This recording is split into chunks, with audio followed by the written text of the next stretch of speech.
Exports کی ابھی آپ نے بات کی، ایکسپورٹس ہم دیکھ رہے ہیں مسلسل ہماری نیچے جا رہی ہیں، امپورٹس میں بے حد اضافہ ہو رہا ہے، ٹریڈ ڈیفیسٹ جس طریقے سے جو اندازے لگائے جا رہے ہیں اس سال کے آخر میں وہ بھی کوئی اچھے نہیں ہیں، نہ ہی اگلے سال کے کوئی اچھے نمبرز آ رہے ہیں.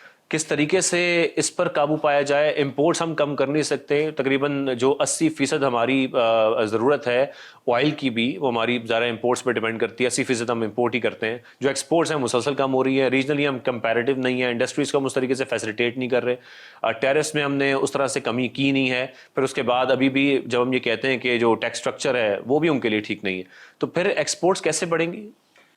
نہیں بڑھ سکتی اور اس لیے پیچھے کم ہو رہی ہیں. دیکھیں 3 چیزیں کریں گے تو ایکسپورٹس بڑھ جائیں گی. بجلی سستی کر دیں، گیس سستی کر دیں، اور انٹرسٹ ریٹ، انٹرسٹ ریٹ پہ میں آتا ہوں. بجلی گیس سستی کر دیں، گیس سستی کر دیں، اور ٹیرفس، امپورٹ ٹیرفس کم کر دیں. اس سے ایکسپورٹ بڑھ جائے گی. انٹرسٹ ریٹس کی جہاں تک آپ بات کرتے ہیں تو دیکھیں اس وقت پاکستان میں مہنگائی بڑھ رہی ہے، ٹھیک ہے. 11.5% انٹرسٹ ہمارا زیادہ ہے، بالکل میں سمجھتا ہوں، لیکن ہمارا اسٹیٹ بینک جو ہے وہ فیوچر انفلیشن دیکھ کے کرتا ہے اس وقت. کیونکہ پچھلے 4 سالوں میں آپ ایوریج مہنگائی تو دیکھیں کتنی تھی. جب آپ کے یہاں 35% مہنگائی ہو تو پھر 21% تک تو لے کے گئے تھے نا وہ لوگ انٹرسٹ ریٹ. تو کیا کریں وہ لوگ؟ آپ مہنگائی کم کر دیں گے تو انٹرسٹ ریٹس کم ہو جائیں گے. تو اسٹیٹ بینک کے پاس ایک ہی ٹول ہے کہ وہ انٹرسٹ ریٹ بڑھاتا ہے جب مہنگائی بڑھ رہی ہوتی ہے. تو حکومت کو کوشش کرنی چاہیے کہ مہنگائی کو کنٹرول کرے، خود بخود انٹرسٹ ریٹس کم ہو جائیں گے. تو مجھے لگتا ہے کہ انٹرسٹ ریٹس جو ہے نا وہ ایک سمٹم ہے، بیماری اصل میں جو ہے وہ مہنگائی ہے. آپ مہنگائی کو روک لیں گے، مہنگائی کی اس رفتار کو روک لیں گے تو انٹرسٹ ریٹس کم ہو جائیں گے. اور پھر دوسرا یہ کہ اگر آپ انٹرسٹ ریٹس نہیں بڑھائیں گے تو پھر آپ کی کرنسی ڈی ویلیو ہوگی.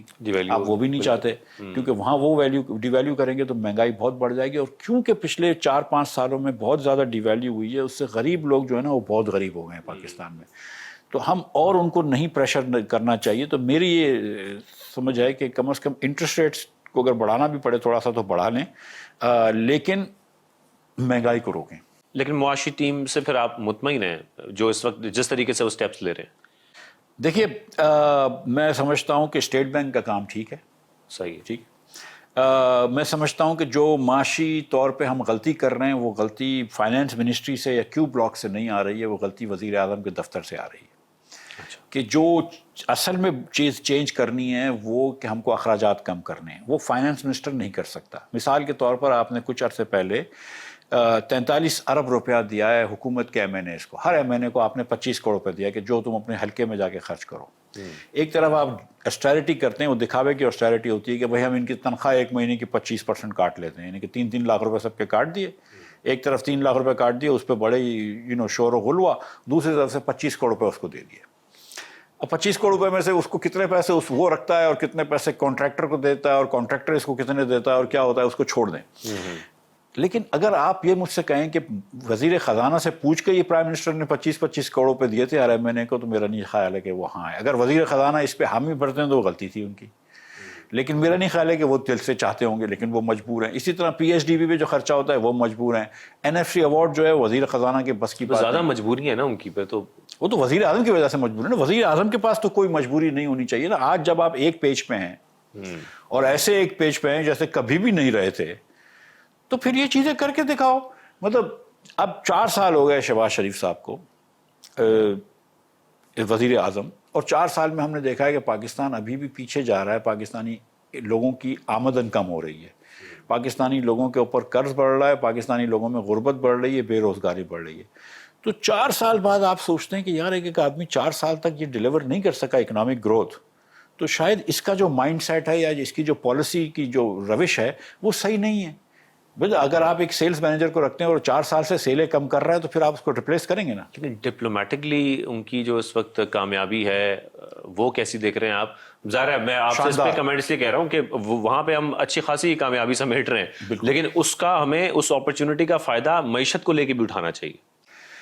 دیکھیے ڈپلومیٹک سکسیس شاندار ہے، اس میں کوئی بحث نہیں، ٹھیک ہے. میں نے مبارکباد دی ہے پوری وزارت خارجہ کو، وزیر خارجہ کو، وزیر اعظم کو، اور سچ بات ہمیں پتہ ہے کہ کہاں سے، کوئی شک نہیں، ٹھیک ہے. اور ڈپلومیٹک ہمیں یہ بھی پتہ ہے کہ ڈپلومیٹک کامیابی کس کس سر پہ سہرا ہے، ہمیں یہ بھی پتہ ہے، ٹھیک ہے. تو ٹھیک ہے، فیلڈ مارشل کو بھی مبارک ہو جس کی وجہ سے یہ ہو رہا ہے. ٹرمپ بھی پہلے فیلڈ مارشل کا نام لکھتا ہے، پھر کبھی کبھار تو بولتا بھی نہیں ہے پرائم منسٹر کا، لیکن کبھی کبھار بول دیتا ہے. لیکن ساتھ ساتھ دیکھیں ڈپلومیٹک ٹرمپ کے ٹویٹس ہم کھا نہیں سکتے، کھانے کے لیے پھر بھی ہم کو دال چاہیے. ٹھیک ہے. ٹرمپ کے بیان ہم گاڑی میں نہیں ڈال سکتے, اس کے لیے ہم کو پھر بھی پیٹرول چاہیے. سو جو فیلڈ مارشل کی کامیابی ہے اس کے آپ کو کیش ان کرنا چاہیے, لیکن یہ 4 سال کے اندر اگر آپ کا ایک سیلز مینیجر 4 سال سے سیل کم کر رہا ہو تو پھر آپ سوچیں گے کہ میاں ہو سکتا ہے کہ تم اچھے آدمی ہو, شریف آدمی ہو, محنتی ہو, لیکن تم کو کام نہیں آتا ہے, یا اس کام کے لیے تم صحیح نہیں ہو, کوئی اور کام کر لے بھائی. کمپنیوں میں تو یہ ہوتا رہتا ہے نا.